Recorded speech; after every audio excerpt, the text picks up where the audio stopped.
तो इस लेक्चर में अपन बात करने वाला है कि जो इंट्रामस्कुलर इंजेक्शन होता है, इंट्रामस्कुलर रूट क्या क्या होता है, ठीक है।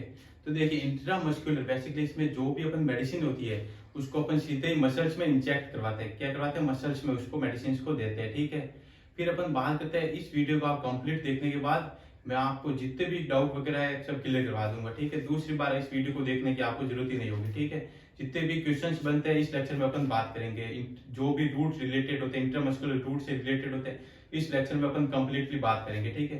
तो देखिए जो इंट्रामस्कुलर रूट होता है उसमें अपन बात करते हैं पहले जो मेडिसिन होती है। तो देखिए medicine injected into the muscles, जो मसल्स होती है उसमें अपन मेडिसिन को इंजेक्ट करवाते हैं। तो देखिए यहाँ पर अपन समझते हैं, ये होगी एपिडर्मिस, ईपी लिख रहा हूं मैं, ये होगी डर्मिस, और फिर हो जाती है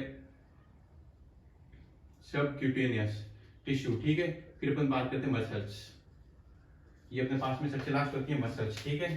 तो देखिए इसमें क्या करते हैं कि जो मेडिसिन होती है वो अपन ये अपने पास में सिरिंज हो जाती है 90 के एंगल पर सीधे मसल्स में इंजेक्ट करवाते हैं मेडिसिन को, ठीक है। इसी को अपन कहते हैं इंट्राडर्मल इंजेक्शन, ठीक है। क्या कहते हैं? Intradermal root.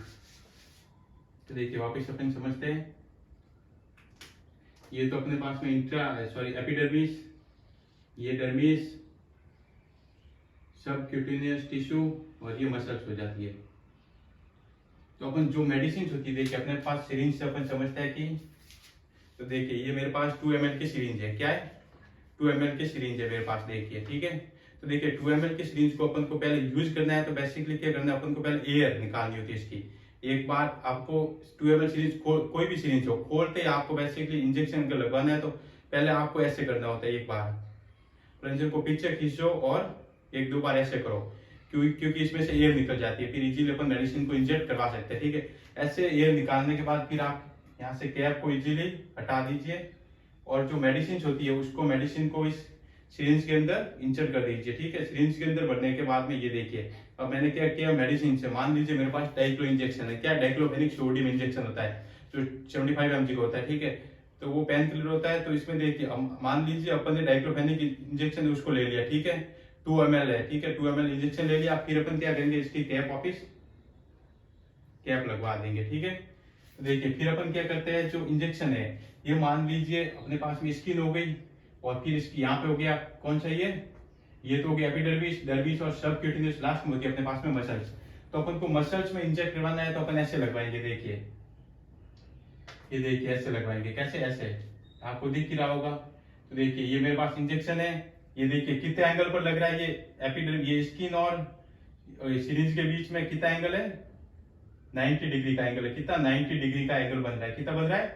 90 डिग्री का एंगल। तो देखिए ये देखिए अपन ने बात की इंसर्जन एंगल, इंसर्जन एंगल कितना है, 90 डिग्री का एंगल है, ठीक है। ये देखिए 90 डिग्री का एंगल होता है। 90 डिग्री के एंगल के द्वारा अपन मसल्स में सीधे मेडिसिन को इंजेक्ट करवाते हैं। इसी को अपन कहते हैं इंट्रामस्कुलर इंजेक्शन, ठीक है। क्या कहते हैं? फिर अपन को देखिए ये हो गया अपने पास में, ऐसे करेंगे, और यहाँ से अभी मैं पकड़ नहीं सकता, फिर यहाँ से पीछे से मेडिसिन को इंजेक्ट करवा देंगे, ठीक है। फिर अपन कंप्लीट हो जाता है इंटरडर्मल। तो देखिए इंटरडर्मल में मसल्स में मेडिसिन को इंजेक्ट करवाते हैं। फिर अपन बात करते हैं जो वॉल्यूम होती है मेडिसिन की, मैक्सिमम वॉल्यूम इसमें अपन मेडिसिन इंटरडर्मल में कितनी इंजेक्ट करवाते हैं, 5 ml मैक्सिमम होती है, और जो एवरेज होती है 3 to 5 ml होती है। एवरेज जो वॉल्यूम होती है वो 3 to 5 ml की होती है, ठीक है। अब अपन बात करते हैं इंट्राडर्मल जो रूट होता है उसमें अपन जो सिरिंज वगैरह यूज में लेते हैं, उसके नीडल की जो गेज क्या होता है, नीडल की लेंथ क्या होती है, कितनी लेंथ के अपन नीडल को ले सकते हैं। तो देखिए नीडल गेज होता है अपने पास 20 से लेकर 23 गेज की अपन नीडल को यूज करते हैं, और नीडल की लेंथ कितनी होती है, 1.5 इंच होती है। कितनी होती है? 1.5 इंच की अपन नीडल यूज करते हैं इसमें इंट्रामस्कुलर इंजेक्शन में, और नीडल की गेज क्या होती है, 22 से लेकर 23 गेज की अपन नीडल यूज करते हैं। अपन एंगल की बात कर चुके हैं, कितना होता है, 90 डिग्री का एंगल होता है। 90 डिग्री का कैसे हो गया, वापिस एक बार बताता हूँ।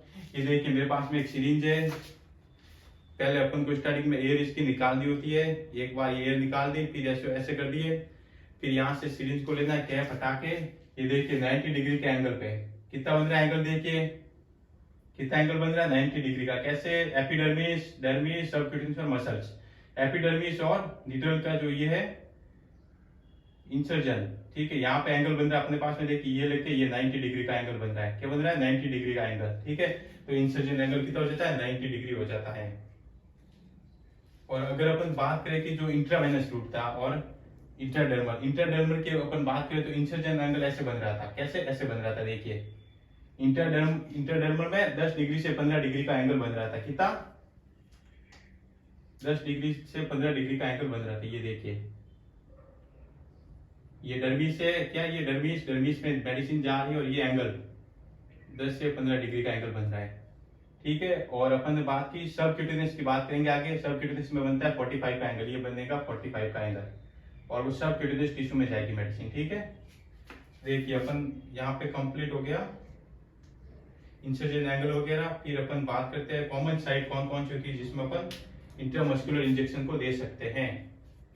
अपन बात करते हैं जो मोस्ट कॉमन साइट कौन कौन सी होती है आईएम इंजेक्शन लगवाने के लिए। तो अपन को ये बेसिकली ध्यान होना चाहिए कि आईएम इंजेक्शन अगर अपन को लगवाना है तो चिल्ड्रन में कौन सी मोस्ट कॉमन साइट होती है, और आईएम वैक्सीनेशन होता है उसके लिए कौन सी मोस्ट साइट होती है। ठीक है, अब इस अपन बात करते हैं इस लेक्चर में। ठीक है, तो देखिए अपन बात करते हैं जो मोस्ट कॉमन साइट के बारे में। क्या बात करते हैं? Most common site of the IM injection के बारे में। तो देखिए फर्स्ट नंबर पे अपन बात करने वाले मोस्ट कॉमन साइट, एमएसएन की most common site for IM injection. Most common site कौन सी होती है आईएम इंजेक्शन के लिए? Ventrogluteal muscle. ठीक है, कौन सी होती है? Ventrogluteal muscle. अब अपन बात करते हैं वेंट्रोग्लूटियल मसल में इंजेक्शन लगवाना है तो कैसे लगवाएंगे। ठीक है, तो देखिए वेंट्रोग्लूटियल मसल में बेसिकली अपन को इंजेक्शन लगवाना है तो जो ग्लूटियल मसल होती है वेंट्रो की, उसको अपन को 4 पार्ट में डिवाइड करना है। वेंट्रोग्लूटियल मसल में इंजेक्शन लगवाना है तो कैसे लगवाएंगे, इस लेक्चर में कंप्लीट जितने भी क्वेश्चन बनते हैं आपको क्लियर करवा दूंगा प्रैक्टिकली भी। ये देखिए, ये अपन ने बात की वेंट्रोग्लूटियल मसल में इंजेक्शन लगाना है तो इसके 4 पार्ट में डिवाइड कर दीजिए। ठीक है, बैक को अपने 4 पार्ट में डिवाइड कर दीजिए। तो ये हो गया इनर पार्ट, ये भी इनर पार्ट, ये आउटर पार्ट होता है। क्या होता है? आउटर पोर्शन होता है ये क्या होता है? आउटर पोर्शन, आउटर और अपर, और ये होता है आउटर और लोअर, आउटर और लोअर पोर्शन होता है। और ये क्या होता है? इनर और आउटर, और ये होता है इनर और ऊपर, और ये होता है इनर और लोअर। ठीक है, तो देखिए अपन को ऐसे ही समझ लिया। ग्लूटियल मसल आपको पता है कहाँ पे होती है? Ventrogluteal muscle. ठीक है, और वो आपको पता ही है उसको 4 भागों में कैसे डिवाइड करना है। तो जो भी अपना पोर्शन होता है, ये बैक वाला पोर्शन होता है, इसको अपन ये वाला पार्ट ले लीजिए, इसको 4 भागों में डिवाइड कर दीजिए। ये वाला अपन ने पोर्शन लिया इतना वेंट्रोग्लूटियल मसल, उसको अपन ने 4 भागों में डिवाइड किया। 1 2 3 4 4 पार्ट हो गए। ठीक है, जो बैक यानी कि आउटसाइड में होता है बाहर की तरफ, उसको अपन कहते हैं आउटर अपर। जो अपर ऊपर वाला पार्ट होता है और आउटसाइड में होता है तो उसको आउटर अपर कहते हैं, और जो नीचे होता है उसके जस्ट तो उसको अपन आउटर लोअर कहते हैं। और जो इनर अंदर की तरफ होता है उसको अपन कहते हैं इनर अपर कहते हैं, और जो नीचे होता है उनको इनर लोअर कहते हैं। तो देखिए अब अपन को अगर आईएम इंजेक्शन लगवाना है, क्या लगवाना है? इंट्रामस्कुलर इंजेक्शन लगवाना है तो कैसे लगवाएंगे। ये अपने पास में सिरिंज हो गई, क्या हो गई? ये अपने पास में सिरिंज हो जाती है। आपको पता है एक बार इसको एयर निकालनी होती है, फिर अपन ने मेडिसिन इसमें इंजेक्ट कर ली। ठीक है, फिर अपन क्या करेंगे इसमें से, जो देखिए जो भी इंट्रामस्कुलर इंजेक्शन होता है वो आउटर अपर पोर्शन में लगता है। किसमें? आउटर अपर पोर्शन में, वो भी 90 डिग्री के एंगल पर। तो देखिए ये मेरे पास है, ये सिरिंज है, तो मैं ऐसे इसके अंदर इंजेक्ट करूंगा। कहां पे करूंगा? आउटर अपर पोर्शन में करना है। यहाँ पे करोगे तो ये गलत है, यहाँ पर भी गलत है, यहाँ पर भी गलत है। तो सही कौन सा है सबसे ज्यादा? आउटर अपर पोर्शन में आपको इंजेक्ट करना है। ये देखिए मेडिसिन को इंजेक्ट कर दीजिए। ठीक है, ये ठीक है, देखिए यहाँ पर अपन को आउटर अपर पोर्शन का ध्यान रखना है। ठीक है, यहाँ पे इसको अपन वेंट्रोग्लूटियल मसल के द्वारा कैसे लगवाएंगे? आउटर अपर पोर्शन में लगवाएंगे। ठीक है, फिर अपन बात करते हैं most common site for IM injection in infant में। इन्फेंट में मोस्ट कॉमन साइट कौन सी होती है आईएम इंजेक्शन लगवाने के लिए? इन्फेंट के लिए अपन ध्यान रखते हैं तो वेस्ट्रस लेटरलिस मसल्स होती है। कौन सी? वेस्टस लेटरलिस मसल होती है। ठीक है, वेस्टस लेटरलिस मसल होती है। थर्ड नंबर पे अपन बात करने वाले most common site for self IM injection. अगर अपन को, आप खुद जैसे प्रोफेशनल पर्सन हो, मेडिकल प्रोफेशनल पर्सन हो और आप आईएम इंजेक्शन लगवाना चाहते हो तो अपन कैसे लगवाएंगे? वेस्टस लेटरलिस मसल होती है। कौन सी? वेस्टस लेटरलिस मसल होती है, उसमें अपन सेल्फ आईएम इंजेक्शन लगवा सकते हैं। तो most common site for the self IM injection, क्या? Self IM injection. ये भी एग्जाम में क्वेश्चन पूछा जाता है, सेल्फ आईएम इंजेक्शन लगवाना है किसी प्रोफेशनल मेडिकल प्रोफेशनल पर्सन है वो खुद इंजेक्शन लगवाना चाहता है तो कौन सी साइट होती है आईएम इंजेक्शन की? वेस्टलर्स लेटरलिस मसल्स, ठीक है। फोर्थ नंबर पे अपन बात करने वाले most common site for the IM vaccination. अगर आईएम की कोई वैक्सीन है और इंट्रामस्कुलर उसका रूट होता है, अपन को वो लगवानी है तो डेल्टॉइड मसल में लगवाते हैं। कौन सी मसल्स में? डेल्टॉइड मसल अपने यहाँ पे होती है आर्म में, ठीक है। तो ये होती है डेल्टॉइड मसल। डेल्टॉइड मसल्स में अपन वैक्सीनेशन लगते हैं। आईएम वैक्सीनेशन किसमें लगती है? डेल्टॉइड को। ऐसे क्वेश्चन पूछा जा सकता है कि मोस्ट कॉमन साइट कौन सी होती है जिसमें आईएम वैक्सीन इंट्रामस्कुलर वैक्सीनेशन है, कौन सी साइट में अपन लगवाते हैं? डेल्टॉइड मसल्स, ठीक है। फिर अपन बात करते हैं most common site for the IM vaccination children में। चिल्ड्रन में अगर वो वैक्सीन लगवानी है इंट्रामस्कुलर रूट के द्वारा कोई भी, वो अपन कैसे लगवाएंगे? वेस्टर्स लेटरलिस मसल्स के। किसमें? वेस्टर्स लेटरलिस मसल्स में, ठीक है। वेस्टर्स लेटरलिस बेसिकली घुटने में होती है, ठीक है। ये वेस्टर्स लेटरलिस, ये अपन को ध्यान रखना है मोस्ट कॉमन साइट कौन सी होती है। अगर आप आईएम इंजेक्शन वेंट्रोग्लूटियस मसल में लगा रहे हो और आपने अगर इनर पोर्शन में लगाया, इनर अपर पोर्शन में, तो ये गलत होगा। और अगर इनर लोअर पोर्शन में लगाया ये भी गलत होगा, और आउटर लोअर पोर्शन में लगाया ये भी गलत होगा। कौन सा होगा सही? Outer upper portion. अब अपन बात करते हैं इंट्रामस्कुलर जो इंजेक्शन होता है अपन लगवाते हैं, अपन को कैसे पता चलेगा कि वो मसल्स में ही मेडिसिन जा रही है, ठीक है। तो अपन कंफर्म कैसे करेंगे? तो देखिए अपन को पहले एयर निकाल के मेडिसिन अपन ले ली, ठीक है। फिर अपन को जेड ट्रैक मेथड के बारे में ध्यान होना चाहिए। क्या जेड ट्रैक मेथड क्या होती है? तो देखिए ये मेरे पास में, मान लीजिए ये वाली मेरे पास में साइट हो गई, अपर आउटर अपर पोर्शन होना चाहिए। मैं लगा रहा हूँ वेंट्रोग्लूटियल मसल्स में इंजेक्शन लगा रहा हूँ आईएम इंजेक्शन, ठीक है। तो मैं क्या कर रहा हूँ? वेंट्रोग्लूटियल मसल्स में आईएम इंजेक्शन लगवा रहा हूँ। तो आपको पता होनी चाहिए कि जेड ट्रैक मेथड क्या होती है। जेड ट्रैक मेथड बेसिकली होती है कि जो अपन वहां पे लगा रही है स्किन, वहां पे अपन को कंप्रेस करना होता है और 1 इंच तक अपन को कंप्रेस करना होता है, ठीक है। फिर कंप्रेस करके अपन ये जो मेडिसिन होती है ऐसे अपन यहाँ से ये कर दिया, फिर अपन को क्या करना होता है कि जो ये देखिए अपने पास में मेडिसिन है, अपन यहाँ से पकड़ते हैं, ठीक है। तो अपन को जो मेडिसिन लगवाते हैं फिर अपन को कंफर्म करना है कि वो मसल्स में ही गई है या फिर किसी और पोर्शन में गई है। तो इसके लिए अपन क्या करते हैं कि जो अपने पास में सिरिंज होती है इसको पीछे खींचते हैं, ठीक है। बैक में करते हैं तो अपने पास में अगर ब्लड आ जाता है, क्या आ जाता है? ब्लड आ जाता है तो अपन गलत है, ठीक है, वो मसल्स में नहीं गई है। अगर ब्लड नहीं आए तो मसल्स में गई, उसको आप सीधे इंजेक्ट कर दो मेडिसिन को, ठीक है।